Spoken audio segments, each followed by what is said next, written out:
سلام و عرض ادب خدمت شما دوستان عزیز، ان شاء الله که صحت و سلامت باشید. یک تشکری خاص از میلاد جان همراه از کشور امریکا که با ما همکاری میکند. دیگه امروز آمدیم یک مقدار کمکی که در نظر گرفته شده تحویل نیازمندان دهیم. دیگه فعلا آمدیم یکی از قصابی های محل یک مقدار گوشت که در نظر داریم بگیریم. در ادامه با ما باشید.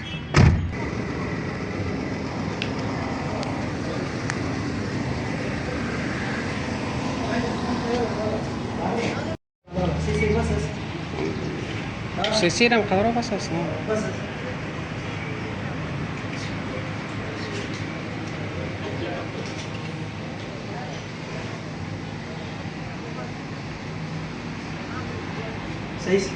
صحیح است والله صحیح است.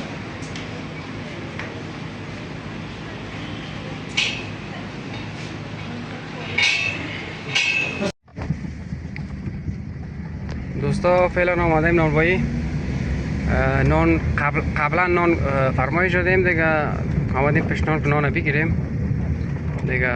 تا آخر ویدیو با ما باشید.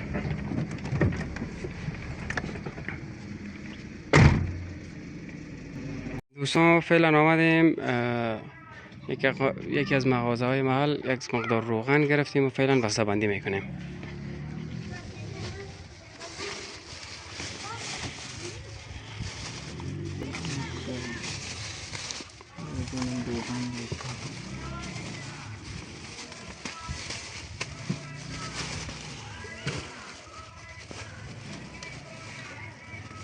باشید دوستان عزیز، فعلا به توزیع آمدیم دیگه، در شهر هستیم دیگه، با ما باشید.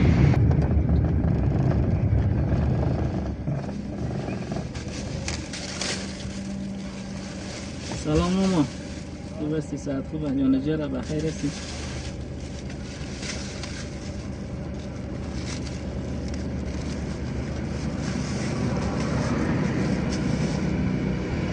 زم به خدمت اینه.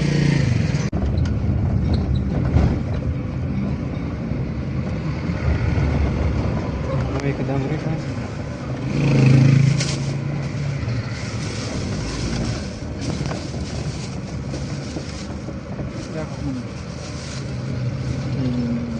زم به خدمت اینه. خدا حافظ کن.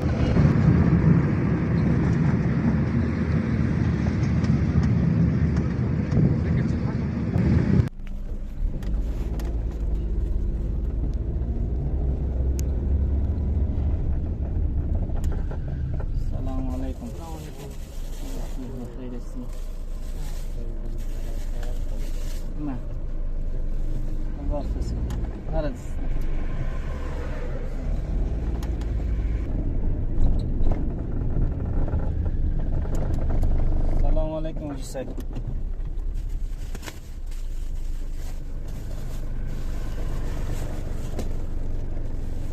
روغن هم است، نفت وقت کار است.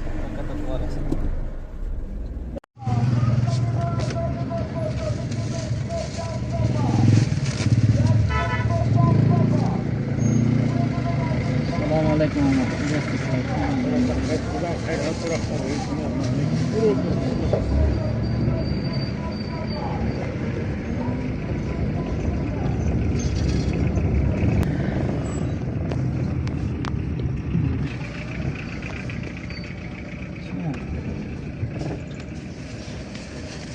ماما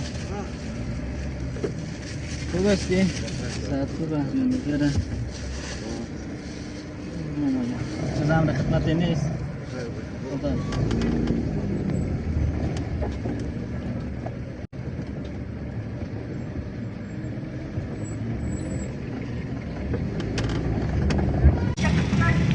دوستای عزیز، رسیدیم به آخر ویدیو دیگه. منتظر ویدیوهای بعدی ما باشید ان شاء الله. و خواست خدا در هفته آینده منتظر ویدیوهای بعدی ما باشین.